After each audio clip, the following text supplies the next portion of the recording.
right, folks, we'll start filtering in and we'll get started in just a minute.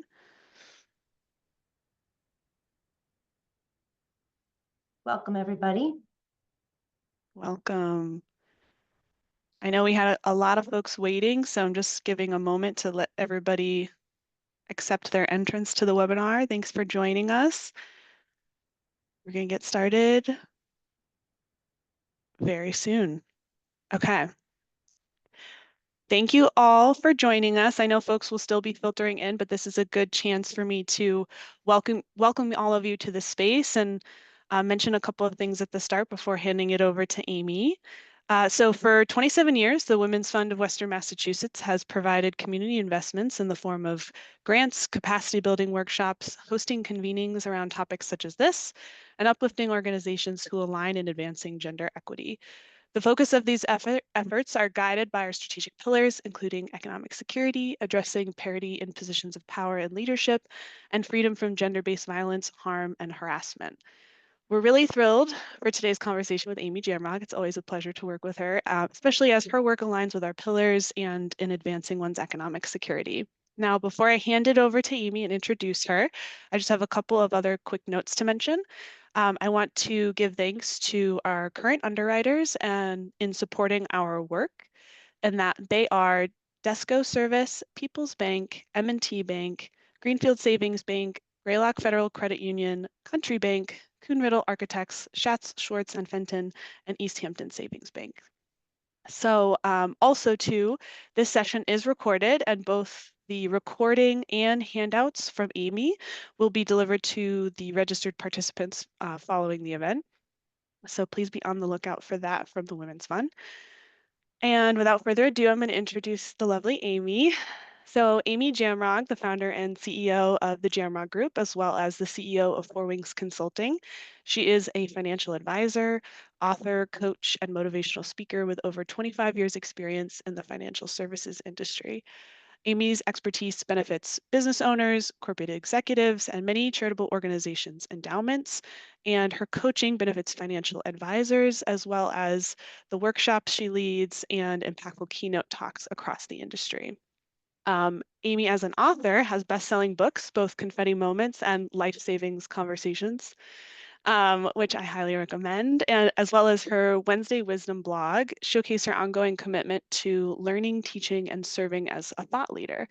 And on the fun side, when she's not working and doing all of these amazing things, you can find her with her partner Kim on their pontoon boat, floating across the Connecticut River or at a country music concert wearing cowboy boots, which is always a fun fact. So in a moment, I will be inserting the link to the Life Savings Conversation book, the Amazon link, but you can always find it at your local bookstore. So please shop local if that's available to you. And with that, I also want to have a quick mention about the Life Savings Conversations book, a shameless plug for Amy that she didn't ask me to make.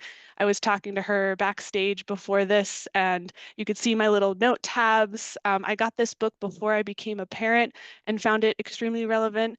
Coming back to it now, there's more that's relevant, and I'm sure later in life it will be. So very easy read, very practical advice. So I highly recommend you check out the book, and I'll paste that into the chat and hand it over to Amy. Thank you. Well, welcome, everyone. Thank you for being brave enough to show up to something called Mistakes People Make with Their Money. This already says something about you. So thank you for being here. Thank you to those of you I know who are on this call, including so proud that my 24-year-old son is joining this. So you can never be too young to learn new things about money. So great to welcome you all. I've been a financial advisor for 28 years. Why I'm particularly happy to be on this call today is because I've also been a volunteer and working with the Women's Fund for 27 of those years. So we've had a partnership that has lasted my whole career. So just thank you for the opportunity to bring our communities together and do this work today. Okay, so we're going to talk about mistakes that people make with their money, but here's what I want to absolve you of from the very beginning today. And I want to say that your financial plan starts right now. And I want you to forgive yourself for any mistakes you've made, things you could have done, things you should have done, that maybe you should have sold your Tesla stock months ago. We're not going to talk politics today, but there's just all kinds of uncertainty right now. And so, it's easy to look back and go, oh, geez, I wish I would have done that, or I should have taken the advice. And let's just let that go for today. And let's just start today. And so your financial future is just forward thinking right now. And hopefully from this hour-long presentation that we're going to be through together today, you'll get some tips and ideas that really resonate for you. So I'm going to go through 10 things. They're not all going to apply to you right now, but I promise they're all going to apply to you at some point in your life, as Kelly was just mentioning. And so I want to plant the seeds that these are important topics and give you some tools and tricks and ideas so that you don't go down the wrong path of mistakes that people make, because this should just be really educational. And we have only an hour. I'm going to talk for about 40 minutes or so, and then we're going to open it up to questions to make sure that your questions get answered. But just know that we're going to go high level here. Each one of these 10 things I'm going to talk about could be its own webinar, but no one's interested in signing up for a 10-part webinar. So we're going to just cover it high level today. Ask your questions at the end. And I would just say one other thing. You may have personal questions that you are not interested in asking on a recorded webinar. Totally understandable.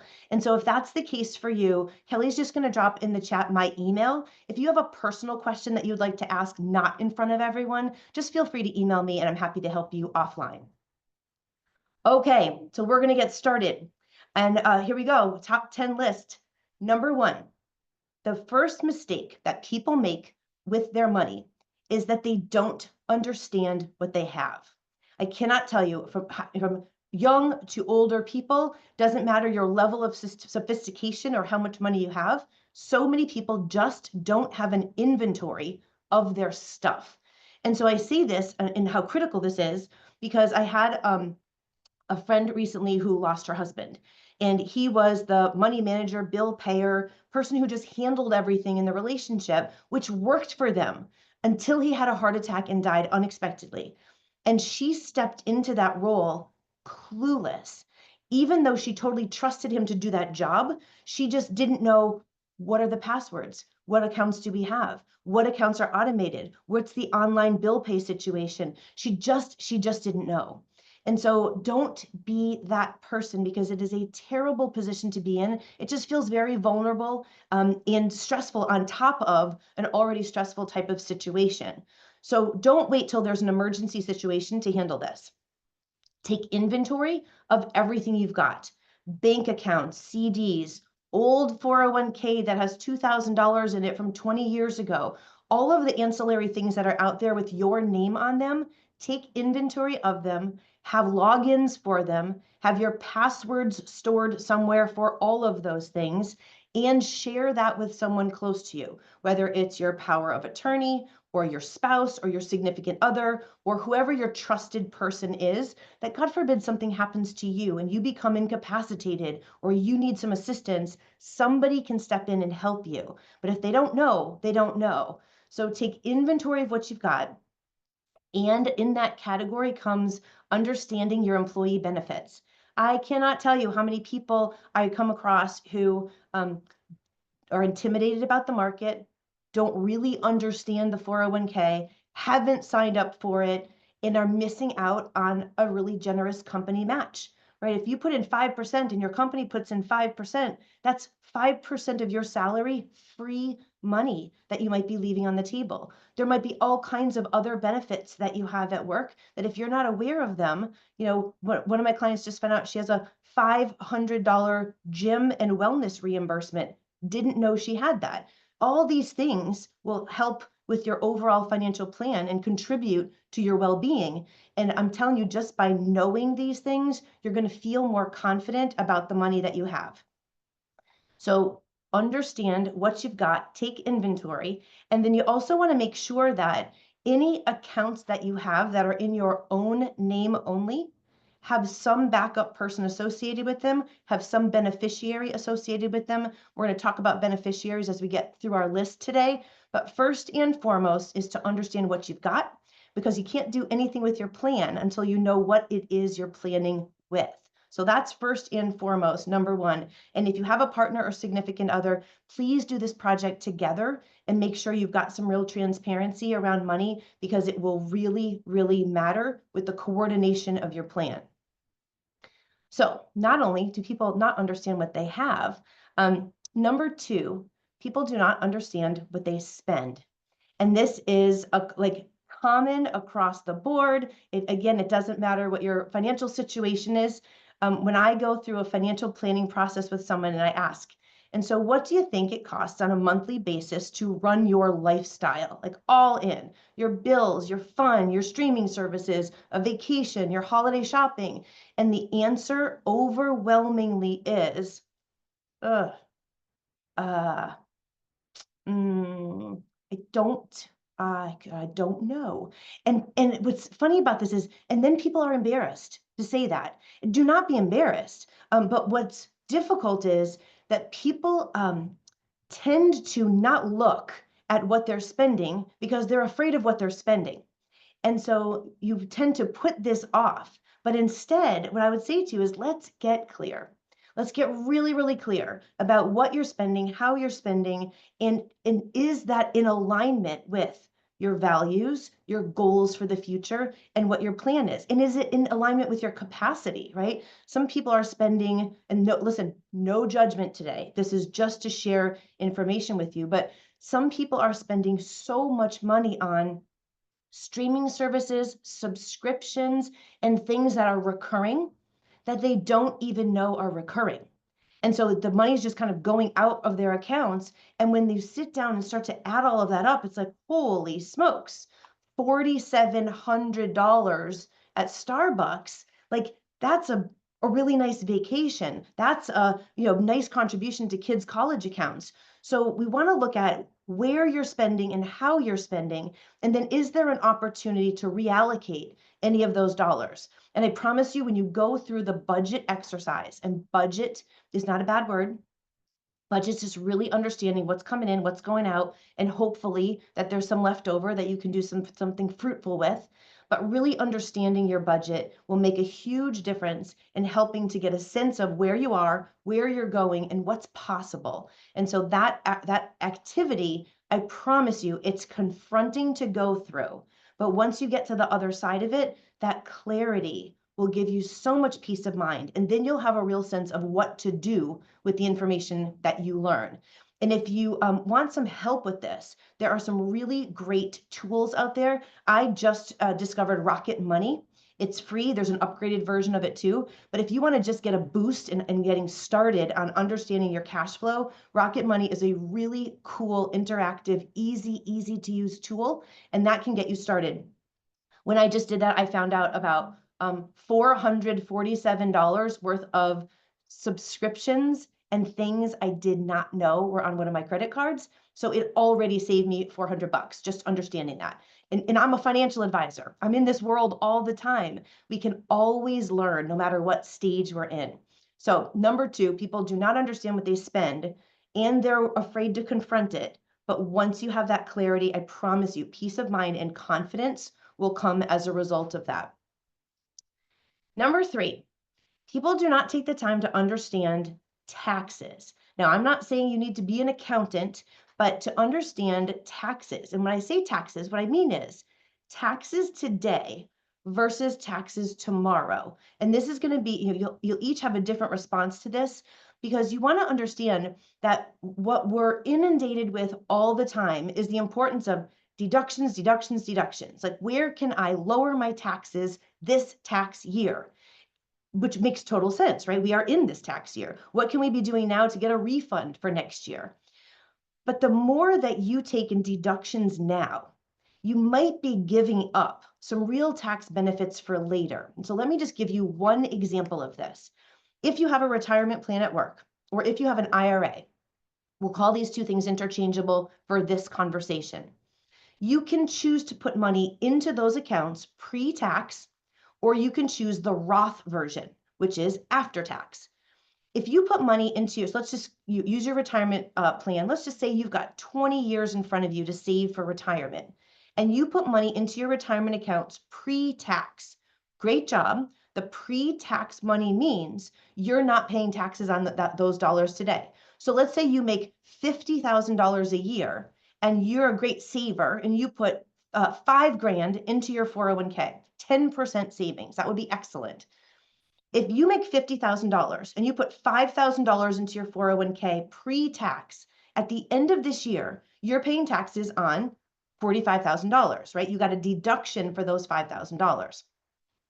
However, the $5,000 you put in, your company match, all the money that's in that 401k plan, fast forward 20 years and all the growth that can happen between now and then.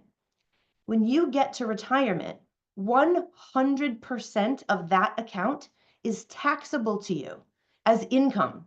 So if the day you retire, you're going to take the family to Disney and you want to take $20,000 out of your 401k plan to take the family to Disney, you're probably only going to get about 14,000 because it's taxable.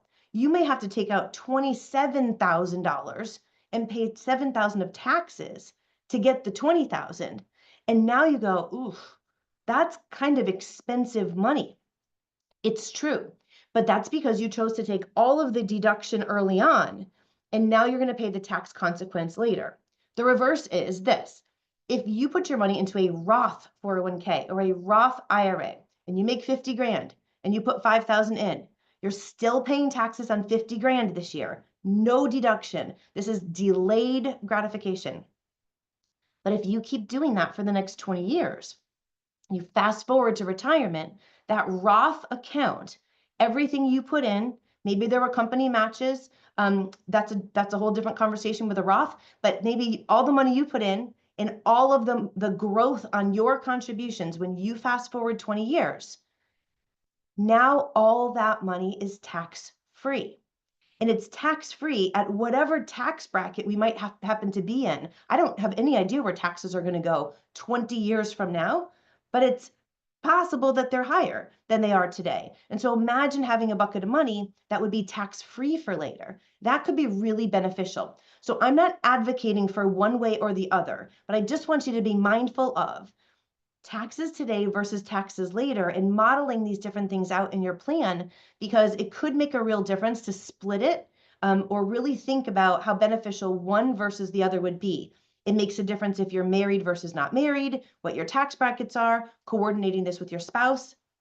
So again, it's a big subject. We could have a whole hour-long conversation about this one, but really starting to take the time to understand your taxes. And keep in mind, a great accountant, right? Someone prepping your taxes, a great accountant is going to tell you to take the deduction today because that's their job, to lower your taxes today. The job of a financial advisor, somebody like me, is to think 20, 30, 40 years out for you and really think about different tax strategies. So your accountant is not wrong in helping you get really good deductions now, but you might want to consider the bigger picture in terms of taxation. All right, number 4. This one's going to be controversial, so hang in there with me. People do not think about math before they get married. And this is super important. And we're going to go high level here, but first and foremost, one of the biggest mistakes we see is people get married because they're in love and they want to, and it's totally understandable and reasonable, and it is what we do. But they don't take into account if they have income-based student loans, and they're based only on your income. And suddenly you marry somebody who makes money, and now you're married filing joint, that person's income could significantly change your student loans. This happened to a friend of mine. There are 2 physicians with income-based repayments, and when they got married, both of them, their student loans doubled. So really important to understand the impact that getting married has on student loan repayments, your credit score.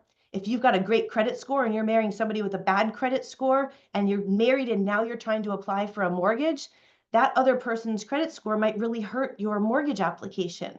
So work to clean up some of these things and improve them before marriage, because otherwise you might end up with not being able to put both of you on the mortgage. Not ideal for a newly married couple. Think about tax brackets for people married filing joint versus single. Your tax bracket could change your overall tax impact to your plan. And think about a prenup. I know it's a hard topic to have when people are in love and it feels insulting, but here's what I would say to you. A prenuptial agreement is one of the kindest things you can do as a new couple.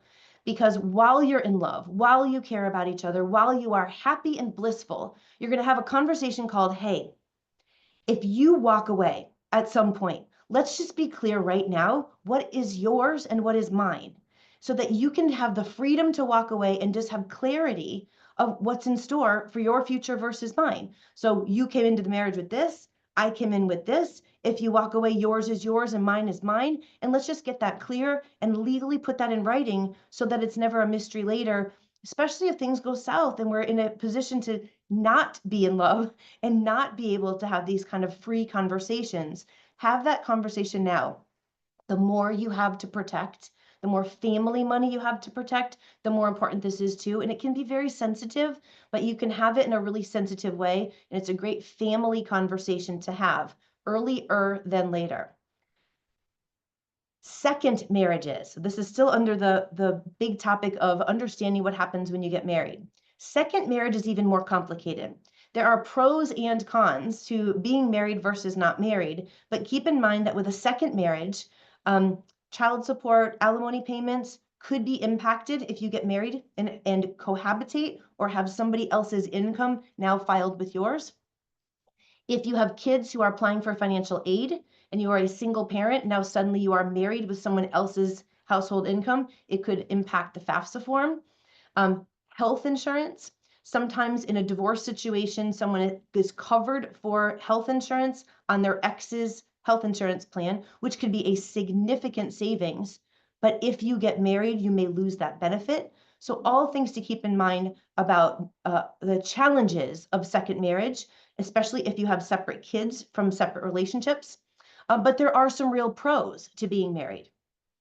Married for the first time, married for the second time. Pros to being married are all kinds of spousal benefits that if you're not married, you're not eligible for. And that includes Social Security survivor benefits, pension benefits, IRA, 401k rollover benefits.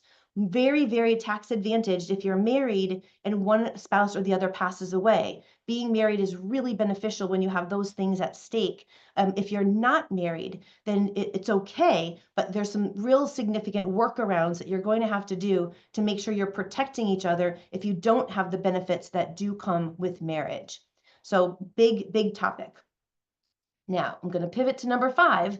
Marriage is one of our subjects, but number 5 is many, many financial mistakes get made in divorce. And so I hope there is not a single person on this call who's contemplating divorce. But if you are, or if you have a friend who's in this conversation right now, it's really important to listen to this advice. And this is my biased opinion because I've been doing this for so many years. I've been through so many divorces with clients, and I've seen it work out well, and I've seen it work out not so well. So the good news is that divorce among 20-something and 30-something-year-olds is down significantly. And here's why. Young people are waiting to get married later. They're waiting to have kids later. They're working out their issues earlier. And when they get married later in their 20s, they know they're really in. They've figured things out. They've talked about the money conversation, right? And so divorce among younger people is down significantly. Bad news. Gray divorce is on the rise. What do I mean by gray divorce? Or it's also called silver divorce. Divorce among people over age 60. Significant increase in divorce in people over age 60 post-COVID. I don't know if people just got a glimpse of what retirement might look like, being stuck at home for 2 years together. But there's some big divorces happening in big numbers in divorce happening in people over 60. And imagine, right? So one thing to get divorced when you're 30, but now fast forward to 60 or 65 years old, there's a lot at stake. You've built a life together. You have your house. You might have more than one house. You've got all of the retirement assets and all of the assets that you've created together. What do you do? So here's my advice. And you'll get conflicting advice here, but this is my opinion, having gone through this with so many people, is this, that if you are contemplating divorce, there are 3 conversations to have, and they go in this order. The first conversation is the one to have with yourself. This is a hard one. This is the, what would my life look like? What do I need? Do I want to stay in this house? Do I want a fresh start? Do I want something new for the kids? Do I want to keep things consistent? Am I keeping my same job? Am I staying in this area? Like, do I keep the same accountant, attorney, financial advisor? Do I need my own people? And what is it going to cost me to live? And you may have 0 answers to these questions, but sitting down and having a heart-to-heart with yourself first, just to start getting the reality of the situation, is important. The second conversation, and this is the surprise, you may think is with an attorney or a mediator. And what I would suggest is that the second conversation be with a financial advisor, because the financial advisor is going to help you really look at the money, really look carefully at the accounts you have, what's to be divided, how are things divided, start to give you some guidance as to what your own financial plan could look like, and give you a sense of what you actually are going to need from the assets that you have, right? You may say, it's a priority to me to stay in the home with the kids, but can you afford to do that? And then what would it take in terms of dividing up the assets for that to happen? A great financial advisor is going to help guide you through that and start to put a mock plan together for you so that you can have a sense of what it is you're going to need. The third conversation you have is then with your attorney or with a mediator. But you go into that meeting not blind, not bombarded with a million questions that you just don't know how to answer, which is really overwhelming, not to mention where you are mentally if you're thinking about getting divorced. This is a heavy subject. And so if you can go in a little more prepared, a little more confident, a little clearer, that it actually is possible to divide up the assets and that you would be okay and your spouse would be okay, then move forward and have a conversation either with separate counsel or with mediation. But I do think that that financial advisor meeting can really make a difference in the trajectory of how the divorce plays out and in your own confidence during that process. And I've seen it go remarkably well and surprisingly well when it's done in that order. Number 6, people often misunderstand and underestimate the importance of insurance in your plan. So first and foremost, life insurance. You know, there's no argument. At some point, we're going to die, right? We just know that that's at some point going to happen. And so we need to insure ourselves to make sure that whoever we love is protected if we are taken out of the picture prematurely. But we really tend to underestimate our worth and what it would mean for us not to be in the picture. And women really tend to do this, especially if you may not be the breadwinner in the relationship. And if you have a husband, I'm stereotyping here, but if you're not the breadwinner, oftentimes we see that couples put a lot of life insurance on the breadwinner and not necessarily on the mom who stays home with the kids. Please note that that is a significant job. And if the person who's home raising the kids, and it could be, you know, either spouse or same-sex couples, whoever's in that role of managing the household, managing the kids, they have to also be insured, because that person not being in the picture is extremely disruptive, and life insurance can at least start to help ease that burden a little bit for the other person. If you're someone who stays home full time with kids and you're no longer in the picture, the person who does work full time might not want to be working full time, might want to take a year off, might want to go part time and be with the kids and create some stability. The way to be able to provide for that is with life insurance. And I just see people are really responsible, right? They sign up for insurance, they get the insurance at work, they sign up for some basic coverage. But I see people, more than 80% of Americans are underinsured when it comes to life insurance. So an important subject. Now, I say all this because disability insurance is the next piece. And while we all know at some point we're going to die, no one thinks that they're going to become disabled. And I have clients argue this all the time. Well, there's not really any kind of disability that would have me not able to work forever. Well, there are. Or you think you're invincible to certain things, or that wouldn't happen to me. And it can. And so we're about 30% more likely to become disabled in a young age than we are to die. But people buy life insurance and they tend to not get disability insurance. Super important in a plan. Your income matters to the whole plan working. Whether you're single, actually, I would say even more importantly if you're single, but if you have a partner, making sure that each of you, if you can't work for an extended period of time, we've got to replace the income from that other spouse. And disability insurance is the way to do that. Some of your basic coverage might be provided by your employer, but oftentimes that's not enough. And oftentimes it's taxable. And so tacking on some additional coverage might be really important in your plan. And I just want you to be aware of that that's a really common pitfall that people fall into. Long-term care insurance is another. And I think we're all pretty aware, we know somebody who's had either great care or lousy care, or has wiped out all of their retirement savings because of their care. Long-term care funding is a really important subject, and the earlier that you do this type of planning, the less expensive it is. Same is true for life insurance and disability insurance. The younger you buy insurance and the healthier you are, the cheaper it is. So while nobody likes to spend money on insurance, it really is the foundation of a financial plan, right? It's terrific if you can work full time all the way to retirement, save all the money you need, and retire well. But if anything happens in the meantime in terms of an accident, a disability, a premature death, a long-term care event, it can ruin the whole plan for your family.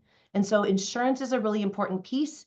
It's a little squirrely for people that have to talk about death, disability, long-term care. But again, deal with it, manage it, get it in place, and then we don't have to talk about it again. And when you do, regardless of your age, I always say when you get the right insurance in place, you feel like a grown-up. You feel really responsible for having done that.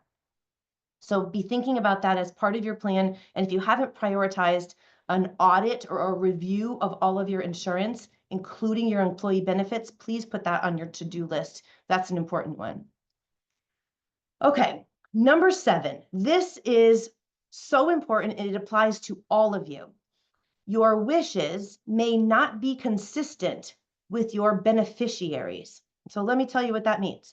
When was the last time you looked at the beneficiaries that you've named on your retirement account, bank account, CD, old retirement account, life insurance policies, group life insurance policies? I mean, you might be in your job for 25 years. You filled out a beneficiary form 25 years ago. And I say this because I cannot tell you how many times we come across a situation like this. Client of ours, new client, sat down with him. He has been divorced for 27 years and he's single. And his beneficiary of everything is his sister, who is also single. And her beneficiary of everything is him. And so I said to him, "Are you sure?" He said, "Well, of course I'm sure. I've been divorced for 27 years. I said, "Well, could we just double check?" Then he was a little like perturbed with me. And I said, let's just call the bank. And he had, he's older. He had a $900,000 bank CD retirement account, an IRA. And wouldn't you know who's the beneficiary? His ex-wife from 27 years ago, because the CD has just rolled and rolled and rolled, and he's just never dealt with it for 27 years. He was mortified. And he said, "It can't be, right? If I died, it wouldn't really have gone to my ex-wife." I said, "It certainly would have." So many times we come across beneficiaries named on your accounts or people you don't like anymore, you're not married to anymore, or who aren't alive anymore. So many times we come across older people who still have their parents named as beneficiaries of their accounts, and either their parents are no longer alive or they're married and they have a significant other they are married to. And if they died, God forbid, the money's going to mom, not wife, right? That's not a solid financial plan. So looking at your beneficiaries and making sure that they align with your values is really, really important. Also, that means coordinating with your estate plan. So you might think, estate plan? I don't have an estate plan. Great, then this is a perfect reminder for you to have an estate plan. Everybody needs an estate plan, even something super simple as a basic will, a power of attorney. If you become incapacitated, who can step in and manage your financial affairs? Currently, it's no one if you don't have a power of attorney. You want to name someone you really trust with your financial affairs to step in. That's an important job. Healthcare proxy, equally important job. Who would you want to step in if you're incapacitated to help make your medical decisions? These are easy documents to do, easy documents to execute, but without them, you don't have a plan.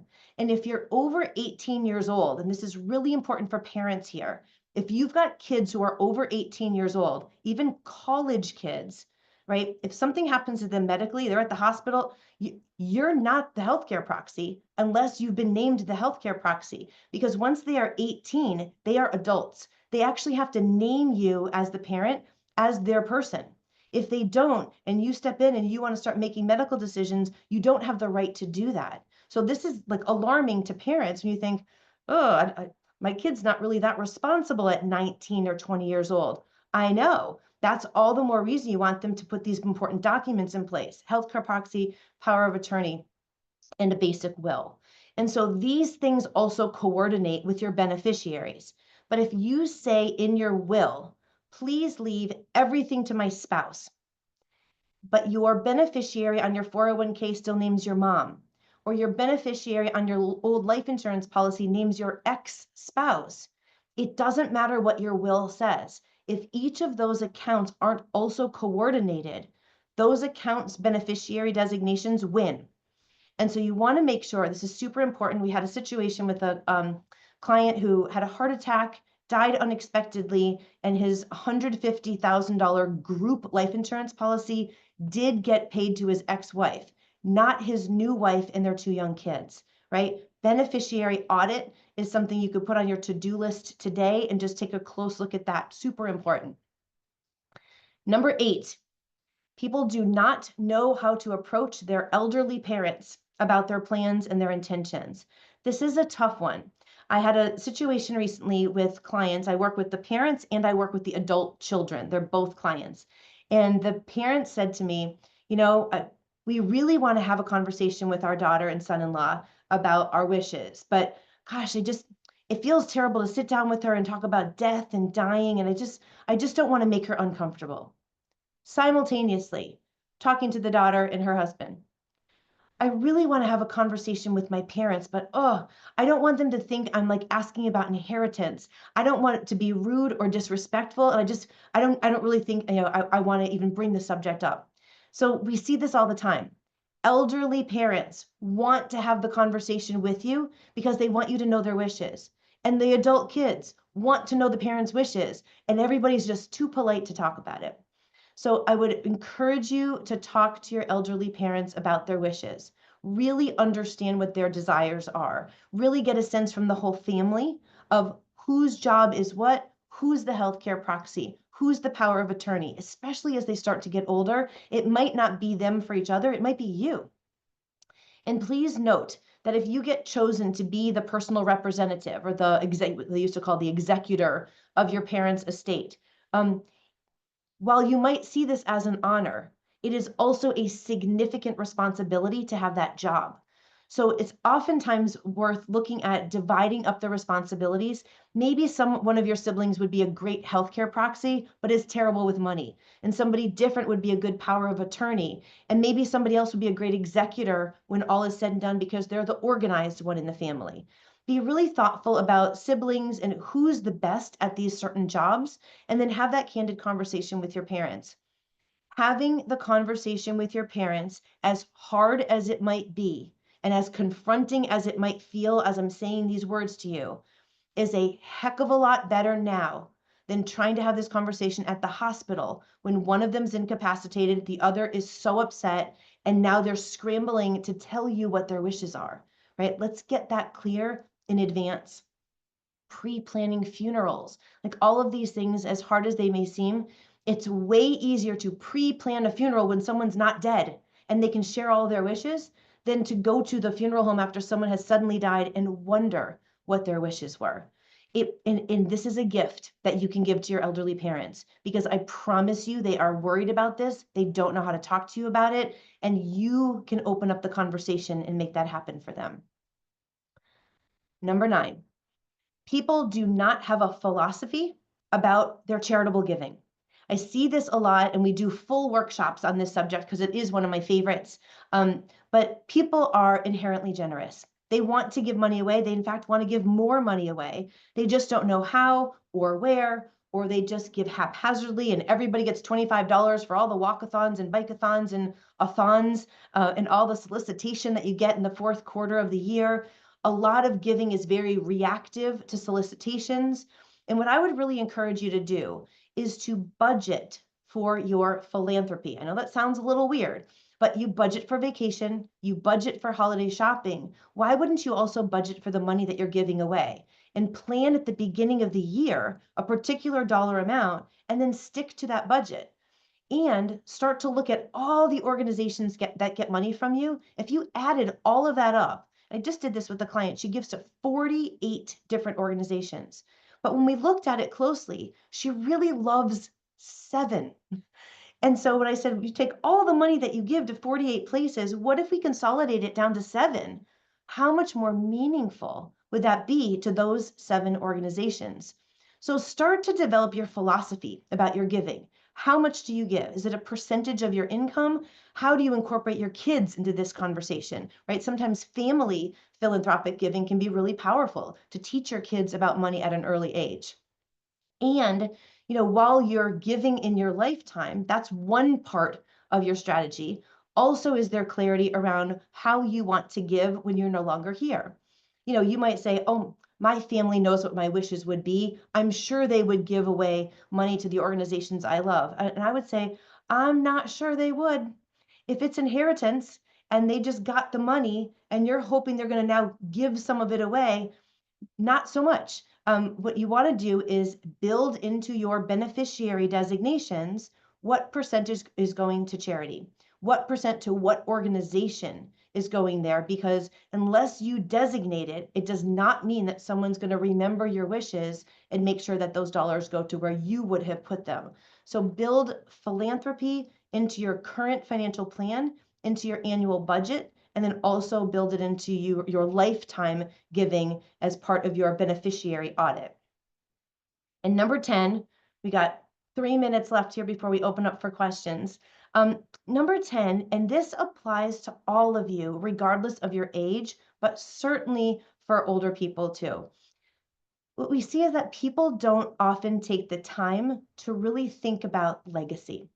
Like, what does it all mean?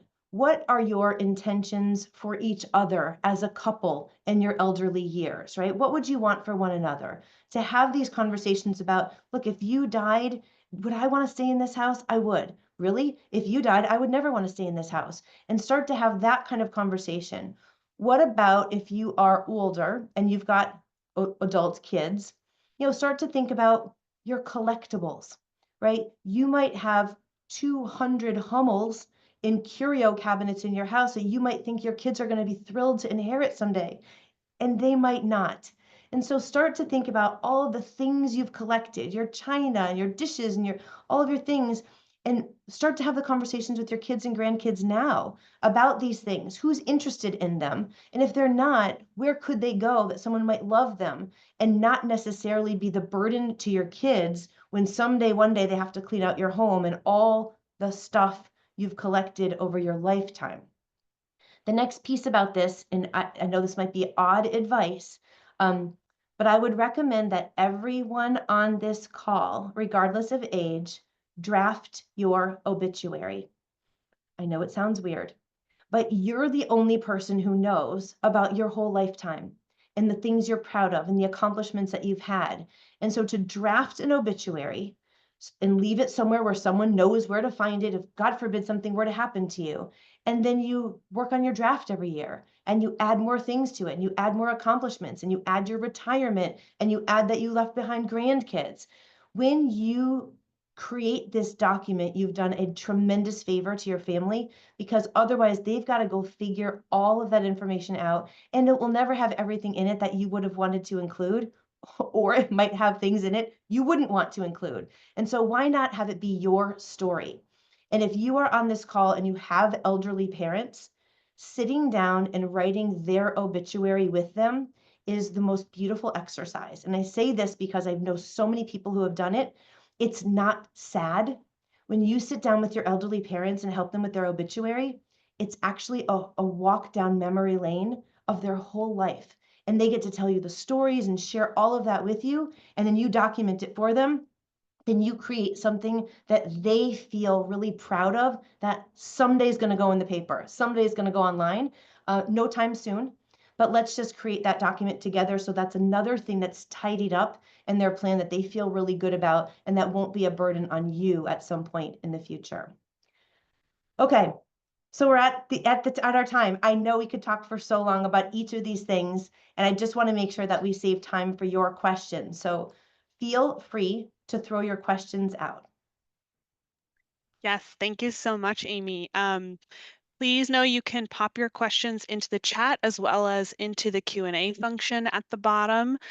Also, you can submit your questions anonymously through the Q&A function. Or if you'd like to unmute and ask your question, we certainly welcome that. Just pop me a message and I will allow you to unmute and ask. So give folks a couple of minutes to sort of percolate on their questions. And in the meantime, I can popcorn one to you, Amy, Sure. that actually came from our team. So we talked a lot about uncomfortable money conversations and how to approach them. So just we know that discussing money with whomever can be uncomfortable. What strategies do you recommend for initiating and navigating these sensitive conversations effectively? Yeah, well, right, you're taking a chance when you have any of these conversations. But what I would suggest before you have any of these conversations is to let someone know you'd like to have the conversation, not just jump into the conversation. And I have made this mistake many times with my partner. I'll just sort of jump into a big money conversation, and I've had time to think about it. I've been prepared for it. I've thought about multiple scenarios. I'm ready to have the chat, and the other person is totally unprepared, blindsided by it. So to first and foremost be able to say, hey, there's a conversation I'd really love to have about the way that we're spending, or about the trip we want to take in 2 years, or about the second house we really would like to buy, or what are we doing about your elderly dad? We really have to address this. I'd love to have this conversation with you. Here are my concerns. When would be a great time for us to have this conversation? And let them decide when, and give them time to prepare. I think that's probably the best advice to begin, is when everybody can come to that conversation equally prepared rather than feeling blindsided. That's great advice. And I feel like I fall into that category as well. Like you've been percolating on it, you're ready to go. Definitely need to get the other person on the same page. Sure. So, great. So it looks like we have another question. I often hear people say, who has a will anyway, or who has a financial planner anyway, only rich people. How do you Mm. suggest mitigating the relationship with money that certain things are only for rich people to think about?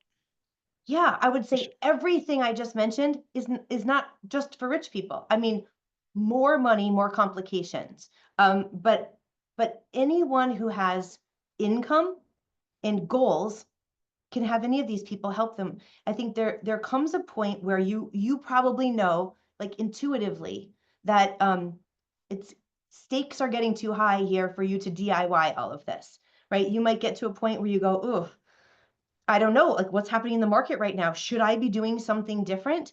Because there's a lot of uncertainty right now. So what I would say is, if you're feeling any uncertainty about your plan, it's a great time to have a financial advisor conversation. If you're feeling some uncertainty about your wishes for your kids, or you've got a special needs issue in your family, or an addiction issue, like these are all times when you really want a professional to step in and help you, whether that's an estate planning attorney, a great an accountant, or a great financial advisor. And what what I would say to you, again, biased answer, is the earlier you start working with these advisors, getting really good professional advice, the more money you're going to end up having, because you'll have real strategy, you'll have accountability, you might have tax feedback that you would not have figured out on your own. And so I would say that none of these things are for rich people, but I think the way to creating wealth is to build the team of professionals who can help you get there faster than if you were trying to get there on your own. And it's intimidating. I know it's an intimidating feeling, but just know that we as financial advisors, we have seen it all. So whatever you're coming to the table with, there's like no shame or embarrassment. Like I said, like all of that's in the past. Your plan starts today moving forward, and being able to build that with the guidance and advice of professionals can just take a lot of the stress off your plate too. Thank you. And you got kudos for that response as well from the Thank person who you. asked. Thank you. While questions are coming in, I just want to throw one other thing out that I didn't cover, but I think it's important to mention, is bucket list. I know we talk about this. I just did a presentation about this in Nashville a couple days ago about celebration and about the responsibility that we have to live life fully and live a life of celebration and do things that make us happy. And so there's a real balance you have to strike between being responsible for your future and also enjoying life today. And so budgeting for fun now and responsibility later is super important. And so I would suggest that you all have not just a budget and a financial plan and a beneficiary audit and an estate plan, but have a bucket list. Like really start to make the list now of the things you want to do in your lifetime, because we don't know how long our lifetime is going to be. And then pick things from your bucket list to build into your budget. So for us, we've got some trips that we've wanted to take. There's some pretty significant things we've wanted to do and accomplish, and we plan for them. And there's nothing more satisfying than looking at a bucket list with half the stuff checked off of it, right? That's a life well lived. And so I would just encourage you all, we can save for the future, but if we don't get there, right, what we don't want to underlive. Someone just talked to me about he said, under enjoying life. Oh, what a sad concept, right? We work too hard to under enjoy life. And so everything can be planned for if you're deliberate and thoughtful about it. Sometimes it's hard to plan alone. So having someone to guide you, like a financial advisor or just somebody you know who's smart and wise, who's good with money, who could help you. But I just think you got to enjoy it, right? You got to be responsible for the future, but we got to enjoy it in case we don't get there. That is great advice, and I really appreciate that. I feel like my grandma would always say, "You can't take it with you." You can't take it with you really can't take it with you. Yeah, and I think that's so important too, especially as people get older. We're having conversations now with so many clients who are retired, and I call it the conversation is permission to spend. Like they're afraid to spend because they're saving it for the kids, or they're trying to save it for the grandkids, or they're afraid to spend because they're afraid of what's happening in the current market in the administration. Like that feeling of uncertainty has people afraid to spend their money. And how sad is that, right? You've saved it for retirement. You're in retirement. Now you're not being retired and you're just afraid to spend. Like that to me feels really sad. And so to be able to give people the permission to spend, to take the trip, do the thing, go see the Red Sox that you've talked about this for 7 years. Like, let's go do that. And what I would encourage all of you who've got older parents or grandparents is ask them what's on their bucket list. And then can you help make that happen for them, right? If your grandpa dreams about going back to the Red Sox and hasn't been there for 40 years, get the tickets. Maybe he'll even buy the tickets and you give him the ride there. But there's ways to encourage older people to spend their money, and you can help them do that. Sometimes they just need like a little nudge to have the permission to say, look, don't save it for me. Like spend it on yourself. I'd rather see you enjoying it than you dead and me getting some deposit in my account. That's sad. Absolutely. And in the next question, actually, you make mention of like uncertainty, the uncertain times we live in now. I know for me personally, the philanthropic philosophy conversation that I've heard you talk about before is very helpful to consider. It really changed how I conceptualize my budget. So with today's shifting landscape and so many facets of our lives, what advice has that advice changed, or how has it changed when you're advising people on charitable giving now? Especially we have some nonprofit folks on the call as well who might be talking to their donors. Yes, well, here's what I can tell you has changed is people are hyper aware of how much organizations need their help now. Now more than ever, depending on your causes and the missions that you care about. So what I'm seeing is people are saying to me, I'd like to give more. Can you help me figure out how to do that? Or where should I take it from? While this week is a lousy week to talk about the market because the market's terrible year to date, but we're coming off of years and years and years of growth. And so people do have a lot of growth in their portfolios that if they sold their investments, they'd have to pay some taxes. But if they gifted some of those investments to nonprofits, they pay no tax and they get the charitable deduction. So I think, again, this comes to, having a great accountant, a great advisor, help you think about strategy here. But what we're seeing is a trend in people wanting to give more, people saying, look, I have my annual gift I give to the organization of this each year. I'd like to give you the next 3 years worth of gifts right now because I know you need it. So we're seeing bundled giving happening right now, accelerated giving. Now the organization has to understand, like if I give you my 5-year pledge right now, that's it for the next 5 years, but I'd rather have you have it now. And I've got some, big gains in my Apple stock I'd like to gift to you. So we're seeing people wanting to give more, accelerate the gifts, and still having gains in the portfolio that makes sense to be able to gift. Great. Yeah, that's incredibly important to hear. And someone in the chat even mentioned similar thinking. So thank you for lifting that up. And Sure. on the personal level, or like, is the conversation still the same of like how you approach developing one's philanthropic philosophy rather? Yeah, I think you can't be too young to start thinking about this, about your own giving and what you care about, what you're passionate about, or what you're trying to eliminate in terms of issues in the world. And then building it into your plan. I think that this is the key is building it in proactively as opposed to waiting till the end of the year and seeing what you have left over. Right? Oftentimes there's not a lot left over at the end of the year, and you're getting solicited in the fourth quarter from many organizations, and you're also trying to do your holiday shopping, and there's a lot competing for your dollars at the end of the year. But if you can proactively plan for that at the beginning of the year, like we like to do all of our charitable giving in Q1. I like to prioritize it and have it happen and be done. And so, yes, when people ask us for money in Q3 and 4, I'll say we've already given all of our money away. Like we budgeted for it, planned for it, and already gave it the beginning of the year so the organization can use the money sooner than later.